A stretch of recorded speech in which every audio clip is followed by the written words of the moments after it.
साहित्यरत्न लोकशाहीर अण्णाभाऊ साठे यांचा पूर्णाकृती पुतळा बसवण्याबाबत वारंवार पाठपुरावा आम्ही केलेलाच आहे।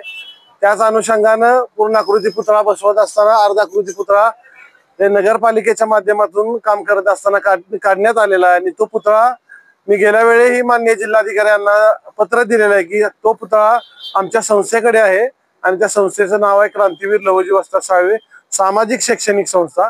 आणि तो पुतळा या कारणासाठी आम्ही आमच्या संस्थेकडे मागणी केली होती की त्या पुतळ्याची देखभाल आणि निगा राहावी, ते स्वच्छ राहावा, त्याची जी आस्था आहे ते आम्हाला आहे, अण्णाभाऊंच्या बद्दल जे आमचं प्रेम आहे त्यासाठी आम्ही तो पुतळा आमच्या संस्थेकडे घेतलेला आहे। आणि मी वेळोवेळी सांगतोय की पुतळा तो आमच्या संस्थेकडे, आम्ही त्याची देखभाल करतोय। आजही मी काही पत्रकार बंधूंना त्यांनी मला विचारणा केली, भाऊ तुमच्याकडे पुतळा आहे तर आम्हाला बघायचा आहे, कुठे ठेवलाय, त्यांचं संशयास्पद विचारणं होतं। मी त्यांना सांगितलं आमच्या घरच्या ऑफिसवर तो पुतळा आहे, आपण मी न येता त्यांना माणूस जोडून दिला आणि त्यांनी त्या पुतळ्याची पाहणी केली।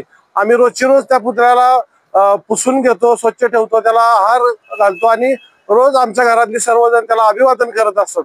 कारण का अनेक वेळा जे स्वयंघोषित जे अध्यक्ष लोक आहेत त्यांना असं वाटतं की हे पुतळ्याचं काम पूर्ण झाल्यानंतर त्याचा श्रेय सगळं मला मिळेल, पण असं काय नाहीये। आम्ही सर्वांनीच मिळून ते काम केलेलं आहे। पण काय जे असतात स्वयंघोषित अध्यक्ष त्यांना सामाजिक चांगलं काम कुठलंच होत असलेलं बघवत नसतंय। कारण का त्यांची वृत्तीच ती आहे की एखादं चांगलं काम होत असेल तर त्याला खोडा कसा घालायचा आणि ते काम हाणून कसं पाडायचं आणि एखाद्याची बदनामी कशी करायची। कारण का आता जर आपण बघितलं सातारा शहरामध्ये अनेक विकास कामं झालेले आहेत, अनेक सामाजिक विकास कामं झालेले आहेत, ते पाठपुरावा फक्त बापट साहेब करतात आणि आपले दोन्ही राजे करतात आणि त्यांच्या माध्यमातून हे काम चांगली केली जातात। परंतु एखाद्या चांगल्या अधिकाऱ्याला बदनाम करून त्याला टार्गेट केलं जातं, पण आम्ही त्याला भिणार नाहीये। कारण का आम्ही प्रत्येक वेळेस जो चांगला अधिकारी आहे त्याच्या पाठीशी पहिल्यापासून आम्ही उभे राहिलेलो आहोत आणि इथून पुढेही राहणार आहे। आणि जो राहिला अर्धाकृती पुतळ्याचा विषय जो आहे तो पुतळा आमच्या संस्थेकडे आहे। आम्ही तो आज जे आमचे पत्रकार बंधू आहेत त्यांना दाखवण्यात आलेला आहे। आणि राहिला गोष्ट ह्या कामाचा, तर हे काम चालू आहे, हे काम बंद नाहीये। कारण का आता आपण हे खालचं कॉन्क्रीट बघताय त्याचं क्युरिंग व्हायला वेळ लागतो, त्यामुळे हे काम बंद ठेवलंय।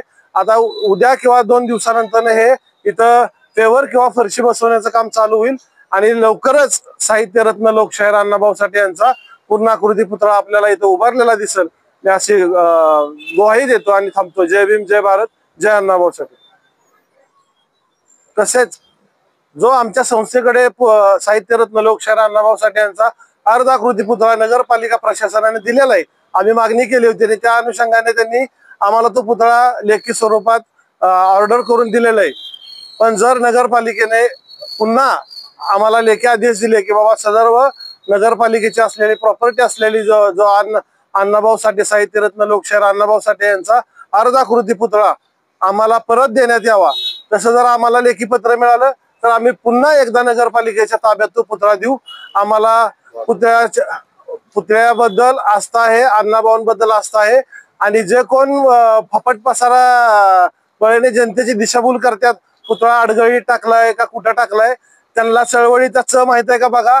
आणि थोर पुरुषांचे फोटो आपल्या ऑफिसमध्ये लागलेले असतात, 6 महिना ऑफिस बंद असतं, त्या ऑफिसच्या तिथं जे फोटो आहेत त्याच्यावर धुराळा बसतो, त्यावेळेस त्या पुतळ्याची विटंबना होत नाही का, पुतळ्याचा अवमान होत नाही का। जर आपण दुसऱ्यांबद्दल जर एखादं वाईट बोलत असेल तर त्यावेळेस आपणही कुठेतरी चुकत असतो। त्यामुळे स्वतः दुसऱ्याकडे बोट दाखवत असताना 4 बोट आपल्याकडे येतात, याची जाणीव असावी आणि लक्षात असावं। त्यामुळं पुन्हा एकदा मी नगरपालिकेने जर मला आमच्या संस्थेला अर्धाकृती पुतळ्याची परत मागणी केली तर आम्ही त्याला बिनशर्त द्यायला तयार आहे, आम्हाला काही हरकत नाहीये।